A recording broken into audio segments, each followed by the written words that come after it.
ಆತ್ಮೀಯ ಕೇಳುಗರಿಗೆ ನಿಮ್ಮ ರಮಾಶ್ರೀ ನಾಡಿಗೇರ್ ಮಾಡುವ ನಮಸ್ಕಾರಗಳು.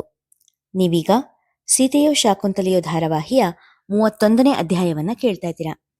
ಕತೆ ಪ್ರಾರಂಭ ಮಾಡೋದಕ್ಕೂ ಮೊದಲು ಯಾರ್ಯಾರಿನ್ನೂ ಚಾನೆಲ್ನ ಸಬ್ಸ್ಕ್ರೈಬ್ ಮಾಡ್ಕೊಂಡಿಲ್ಲ ಅವರೆಲ್ಲ ದಯವಿಟ್ಟು ಚಾನೆಲ್ನ ಸಬ್ಸ್ಕ್ರೈಬ್ ಮಾಡ್ಕೊಡಿ, ಕಥೆಯನ್ನ ಲೈಕ್ ಮಾಡಿ, ಶೇರ್ ಮಾಡಿ ಪ್ರೋತ್ಸಾಹಿಸಿ. ಈಗ ಕಥೆಯ ಮುಂದಿನ ಭಾಗಕ್ಕೆ ಹೋಗೋಣ. ಏನ್ ಹೇಳ್ತಾ ಇದೀಯಾ? ನಿನ್ ಮದುವೆ ವಿಷಯ ನಿನ್ನ ಅಣ್ಣಂಗ್ ಗೊತ್ತಾ? ಅಚ್ಚರಿಯಿಂದ ಕೇಳಿದ ಸಂಜಯ್. ಅವನಿಗೆ ಗೊತ್ತಿದ್ರಷ್ಟು ಬಿತ್ತಿದ್ರಷ್ಟು, ಅವನಿಗೆ ನಮ್ಮ ಜೊತೆ ಇಲ್ವಲ್ಲ.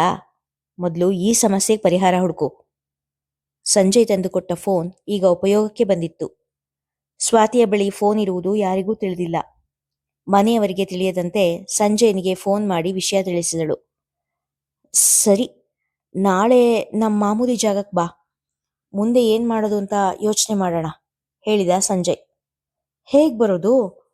ಅಮ್ಮ ಕಾಲೇಜಿಗೆ ಹೋಗೋದು ಬೇಡ ಅಂತಿದ್ದಾಳೆ. ಹೊರಗೆ ಬರೋಕೆ ಬಿಡ್ತಾಳೋ ಇಲ್ವೋ ಅಳುತ್ತಾ ಹೇಳಿದಳು. ಮತ್ ಹೇಗೆ? ನಿನ್ನ ಅಣ್ಣಂಗೆ ನಮ್ಮ ವಿಷಯ ಗೊತ್ತು, ಅವರು ನಮಗೆ ಸಪೋರ್ಟ್ ಮಾಡ್ತೀನಿ ಅಂತ ಹೇಳಿದ್ದಾರೆ ಎಂದು ಹೇಳಿದ ಸಂಜಯ್ ಮಾತಿಗೆ ಸಿಟ್ಟಾದ ಸ್ವಾತಿ, ಅವನ ಮಾತನ್ನು ನೀನು ನಂಬಿಟ್ಯಾ? ಮೋಸ್ಟ್ಲಿ ಅವನು ನಮ್ಮ ವಿಷಯನ ಅಮ್ಮಂಗೆ ಹೇಳಿರ್ಬೇಕು, ಅದಕ್ಕೆ ಅಮ್ಮ ಅಷ್ಟು ಅರ್ಜೆಂಟಾಗಿ ಮದುವೆ ಫಿಕ್ಸ್ ಮಾಡಿರೋದು ಎಂದಳು. ಅಯ್ಯೋ, ಹಾಗಂತೀಯಾ? ಚಿಂತೆಗೆ ಬಿದ್ದ ಸಂಜಯ್.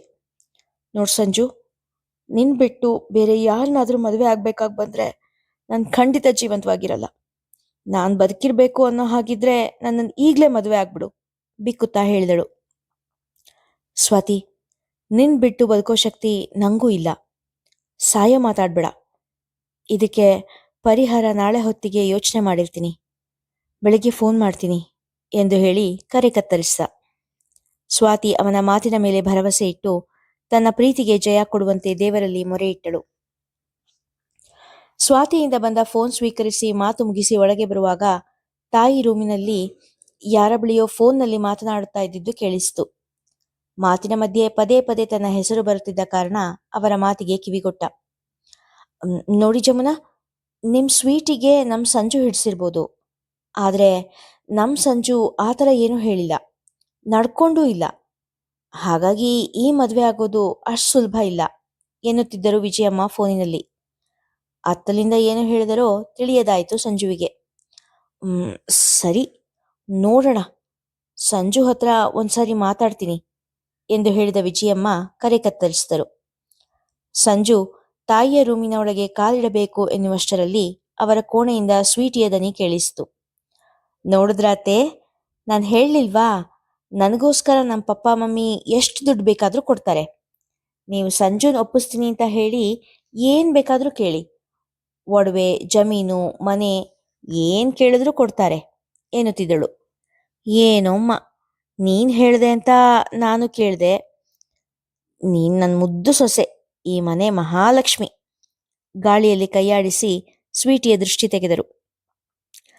ಸಂಜು ಅವ್ರ ಜೊತೆ ನನ್ನ ಮದುವೆ ಆಗ್ಬಿಡ್ಲಿ ಅತ್ತೆ, ನಿಮ್ಮನ್ನ ಬಂಗಾರದಲ್ಲೇ ತುಲಾಭಾರ ಮಾಡ್ಬಿಡ್ತೀನಿ ಎಂದಾಗ, ಅಯ್ಯೋ ನನ್ನಮ್ಮ, ಎಷ್ಟು ಪ್ರೀತಿನೇ ನಿಂಗೆ ಈ ಅತ್ತೆ ಮೇಲೆ ಎಂದು ಕೆನ್ನೆ ಮುಟ್ಟಿ ಆ ಕೈಗಳನ್ನು ತಮ್ಮ ಬಾಯಿಯ ಮೇಲೆ ಇಟ್ಟುಕೊಂಡು ಮುತ್ತು ಕೊಟ್ಟರು. ನೀನೇನು ಯೋಚನೆ ಮಾಡ್ಬೇಡ, ಸಂಜು ನಿನ್ನನ್ನು ಖಂಡಿತ ಮದುವೆ ಆಗ್ತಾನೆ, ನೀನೇ ನನ್ನ ಸೊಸೆ ಎಂದ ವಿಜಯಮ್ಮ ಸ್ವೀಟಿಯನ್ನು ತಬ್ಬಿದರು. ಸಂಜಯನಿಗೆ ಈ ಮಾತುಗಳನ್ನು ಕೇಳಿ ಆಘಾತವಾಯಿತು. ಸದ್ದಿಲ್ಲದೆ ತನ್ನ ಮನೆಯಲ್ಲಿ ತನ್ನ ಮದುವೆ ವಿಷಯ ಚರ್ಚೆಯಾಗುತ್ತಿರುವುದನ್ನು ನೋಡಿ ಮುಂದೇನು ಮಾಡುವುದು ಎಂದು ಚಿಂತೆಗೊಳಗಾದನು. ಸ್ವಾತಿಯನ್ನು ಬಿಟ್ಟು ಇನ್ನಾರನ್ನು ಕೂಡ ತನ್ನ ಹೆಂಡತಿಯ ಸ್ಥಾನದಲ್ಲಿ ಕಲ್ಪಿಸಿಕೊಳ್ಳದೆ ಹೋದನು. ಇನ್ನೂ ಕಾಯುತ್ತಾ ಕೂತರೆ ನಾವಿಬ್ಬರು ದೂರವಾಗುವ ಕಾಲ ಸನ್ನಿಹಿತ ಆಗುವುದು ಎಂದು ತಿಳಿದು ಸ್ವಾತಿಯನ್ನು ತಕ್ಷಣವೇ ಮದುವೆಯಾಗುವ ನಿರ್ಧಾರ ಮಾಡಿದನು. ಸಂಜು, ಅಳುತ್ತಾ ತೆಕ್ಕೆಗೆ ಬಿದ್ದಿದ್ದಳು ಸ್ವಾತಿ. ಸ್ವಾತಿ, ನಾನು ನಿರ್ಧಾರ ಮಾಡಿದ್ದೀನಿ, ಸಂಜು ದೃಢವಾದ ದನಿಯಲ್ಲಿ ಹೇಳಿದ.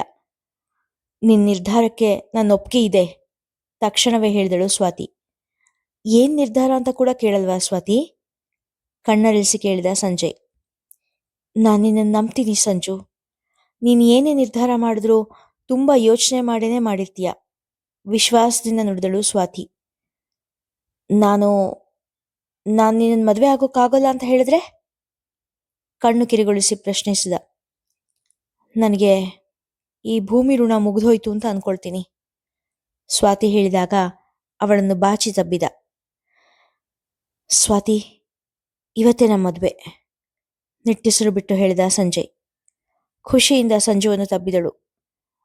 ನಮ್ಮ ಮದುವೆಗೆ ನಮ್ಮನೇಲಿ ಖಂಡಿತ ಒಪ್ಪಲ್ಲ. ಮನೇಲಿ ಹೇಳಿ ಅವ್ರ ಒಪ್ಪಿಗೆ ಕಾಯ್ತಾ ಕೂತ್ರೆ ಖಂಡಿತ ನಮ್ಮಿಬ್ರನ್ನ ದೂರ ಮಾಡ್ಬಿಡ್ತಾರೆ. ಸೀದಾ ಮದುವೆ ಮಾಡ್ಕೊಂಡೇ ಹೋಗ್ಬಿಟ್ರೆ ಏನು ಮಾಡೋದಕ್ಕಾಗಲ್ಲ ಎಂದ ಸಂಜಯನ ಮಾತಿಗೆ ಬೇರೆ ಏನೂ ಉತ್ತರ ಹೇಳದೆ ಒಪ್ಪಿಗೆ ಎಂದು ತಲೆ ಆಡಿಸಿದಳು. ಆದ್ರೆ ಅನುಮಾನದಿಂದ ಮಾತು ನಿಲ್ಲಿಸ್ದ. ಏನಾದ್ರೆ? ಈ ಮದ್ವೆನ ಇಬ್ರು ಮನೆಯವರು ಒಪ್ಕೊಳ್ದೆ ಹೋದ್ರೆ ನಾವಿಬ್ರೂ ನಮ್ಮ ಮನೆಯವರಿಂದ ದೂರ ಆದ್ರೂ ಆಗ್ಬೋದು. ನನಗ್ ನೀನು, ನಿನಗ್ ನಾನು ಅಂತ ಬದುಕಬೇಕಾಗ್ಬೋದು. ನಿನ್ ತಾಯಿನ್ ಬಿಟ್ಟು ನೀನ್ ಬರ್ತೀಯಾ? ಕೇಳಿದ ಸಂಜಯ್. ಅವನ ಮಾತಿಗೆ ಸ್ವಾತಿಯ ಕಣ್ಣುಗಳು ತುಂಬಿದವು. ತಾಯಿಯ ದೀನವಾದ ಮುಖ ಕಣ್ಣ ಮುಂದೆ ತೇಲಿ ಬಂತು. ಒಂದು ಕ್ಷಣ ಅವಳ ಮಡಿಲಲ್ಲಿ ತಲೆ ಇಟ್ಟು ಎಲ್ಲವನ್ನೂ ಮರೆಯುವ ಬಯಕೆಯಾಯಿತು. ಮರುಕ್ಷಣವೇ ಸಂತು ಜೊತೆಗೆ ತನ್ನ ಮದುವೆ ಎಂಬ ಮಾತು ಕೂಡ ನೆನಪಾಯಿತು. ಈಗ ಹೆಜ್ಜೆ ಹಿಂದೆ ಇಟ್ಟರೆ ಸಂಜುವನ್ನು ಶಾಶ್ವತವಾಗಿ ಕಳೆದುಕೊಳ್ಳಬೇಕಾಗುತ್ತದೆ ಎನಿಸಿ, ನಾನು ನಿನಗೋಸ್ಕರ ಎಲ್ಲರನ್ನೂ ಬಿಟ್ಟು ಬರ್ತೀನಿ ಎಂದಳು ದೃಢವಾಗಿ. ಸ್ವಾತಿ ಇನ್ನೂ ಮನೆಗೆ ಬಂದಿಲ್ಲ. ಕಾಲ್ ಸುಟ್ಟ ಬೆಕ್ಕಿದಂತೆ ಅತ್ತಿಂದ ಇತ್ತಿಂದ ಅತ್ತ ಓಡಾಡುತ್ತಿದ್ದರು ದೇವಿಕಾ. ಕಾಲೇಜ್ ಲೈಬ್ರರಿಯಿಂದ ತಂದ ಪುಸ್ತಕಗಳನ್ನು ಹಿಂತಿರುಗಿಸುವ ನೆವದಿಂದ ಹೋಗಿದ್ದ ಸ್ವಾತಿ ಸಂಜೆಯಾದರೂ ಮನೆಗೆ ಬಂದಿರಲಿಲ್ಲ. ದೇವಿಕಾರ ಎದೆ ಢವಗುಟ್ಟುತ್ತಿತ್ತು. ರಸ್ತೆ ತುದಿಯವರೆಗೂ ಕಣ್ಣು ಹಾಯಿಸುತ್ತಾ ಗೇಟಿನ ಬಳಿಯೇ ನಿಂತಿದ್ದರು ದೇವಿಕಾ. ಏನ್ ದೇವಿ, ಇಲ್ಲಿ ಯಾಕೆ ನಿಂತಿದೀಯಾ? ಹೊರಗಿನಿಂದ ಬಂದ ಅವಿನಾಶ್ ಕೇಳಿದರು. ಸ್ವಾತಿ ಇನ್ನು ಕಾಲೇಜಿಂದ ಬಂದಿಲ್ಲ, ಒಣಗಿದ ದನಿಯಲ್ಲಿ ಹೇಳಿದರು ದೇವಿಕಾ.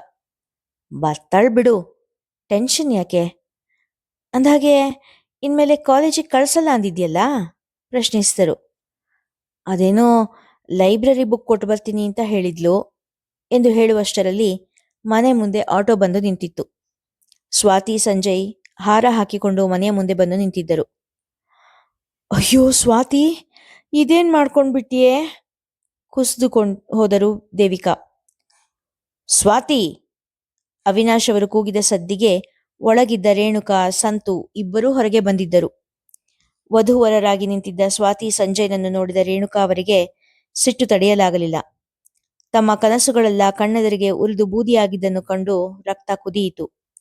ಸ್ವಾತಿಯ ಕಪಾಳಕ್ಕೆ ಬೀಸಿ ಹೊಡೆದರು. ಸ್ವಾತಿ ಆ ಹೊಡೆತ ತಾಳಲಾಗದೆ ಬೀಳುವಂತಾದಳು. ಸಂಜಯ್ ಅವಳನ್ನು ಹಿಡಿದು ಸಂಭಾಳಿಸಿದ.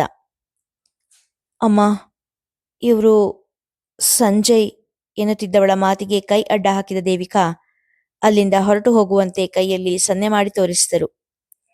ಮಗ ಹೀಗೆ ಮದುವೆಯಾದಾಗಲೇ ಕುಸಿದು ಹೋಗಿದ್ದ ದೇವಿಕಾ ಮಗಳೂ ಕೂಡ ಕೈತಪ್ಪಿ ಹೋದಾಗ ಅರಜೀವದಂತಾದರು. ಅಯ್ಯೋ ಮನೆ ಹಾಳಿ, ಕೊನೆಗೂ ನಮ್ಮನ್ನು ಮುಳುಗಿಸ್ಬಿಟ್ಟಿಯಲ್ಲೇ. ನೀನು ಉದ್ಧಾರ ಆಗಲ್ಲ. 4 ದಿನ ನಿನ್ ಜೊತೆ ಮಜಾ ಮಾಡಿ ನಿನ್ನನ್ನು ಬೀದಿಲ್ ಬಿಟ್ಟು ಹೋಗ್ತಾನೆ ಇವನು. ಆಗ ಮತ್ತೆ ಬರ್ತೀಯ, ವಾಪಸ್ ಇಲ್ಲಿಗೇ ಬರ್ತೀಯ. ಮನೆ ಮರ್ಯಾದೆ 3 ಕಾಸಿಗೆ ಹರಾಜ್ ಹಾಕಿರೋ ನೀನು ಯಾವತ್ತೂ ಸುಖವಾಗಿರಲ್ಲ. ರೇಣುಕಾ ಬೀದಿಯಲ್ಲಿ ನಿಂತು ಹಿಡಿ ಹಿಡಿ ಶಾಪ ಹಾಕುತ್ತಿದ್ದಳು ಸ್ವಾತಿಗೆ.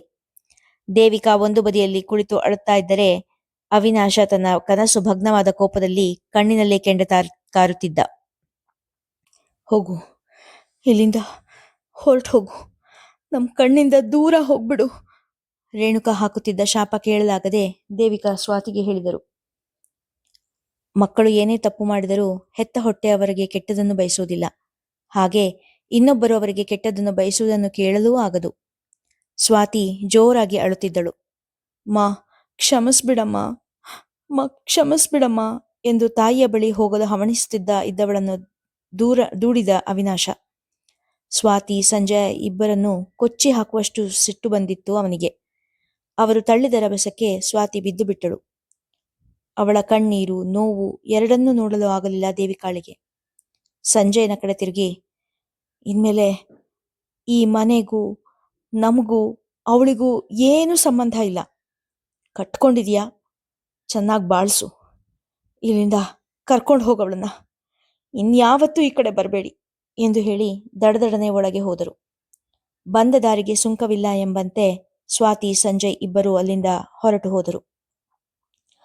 ಅಯ್ಯೋ ಅತ್ತೆ, ಇಲ್ಲಿ ನೋಡಿ ಸ್ವೀಟಿ ಕೂಗಿದಾಗ ಒಳಗಡೆಯಿಂದ ಬಂದರು ವಿಜಯಮ್ಮ.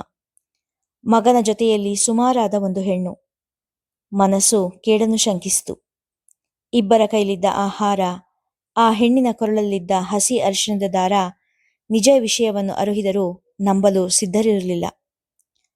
ಇದ್ಯಾರೋ ಸಂಜು, ನಿನ್ ಸ್ನೇಹಿತನಾ? ತುಸು ಗಟ್ಟಿ ದನಿಯಲ್ಲಿ ಕೇಳಿದರು. ಅಮ್ಮ, ಇವಳು ಸ್ವಾತಿ, ನಿನ್ ಸೊಸೆ ಕಣಮ್ಮ ಎಂದನು. ಸೊಸೆನಾ? ನನಗ? ಹೆಂಗಪ್ಪ? ಇವಳು ಹೇಗೆ ನಂಗೆ ಸೊಸೆ? ವಿಜಯಮ್ಮನ ಗಟ್ಟಿದನಿಗೆ ಸ್ವಾತಿ ಸಣ್ಣಗೆ ಬೆದರಿದಳು. ಇವಳು ನನ್ನ ಹೆಂಡತಿ ಕಣಮ್ಮ, ನಿಧಾನವಾಗಿ ಹೇಳಿದ ಸಂಜಯ್. ಹೆಂಡ್ತಿನ? ಹೆಣ್ಣು ನೋಡ್ದೋರು ಯಾರು? ಮದುವೆ ಮಾಡ್ದೋರು ಯಾರು? ಹಾರ ಹಾಕ್ಕೊಂಡು ಬಂದ್ಬಿಟ್ರೆ ಹೆಂಡ್ತಿ ಆಗ್ಬಿಡ್ತಾಳೇನೋ? ಸಾಕು ಸಾಕು ನಿನ್ ತಮಾಷೆ. ಹೋಗು, ಈ ಹುಡುಗಿನ ಅವಳ ಮನೆಗೆ ಬಿಟ್ಟು ಬಾ.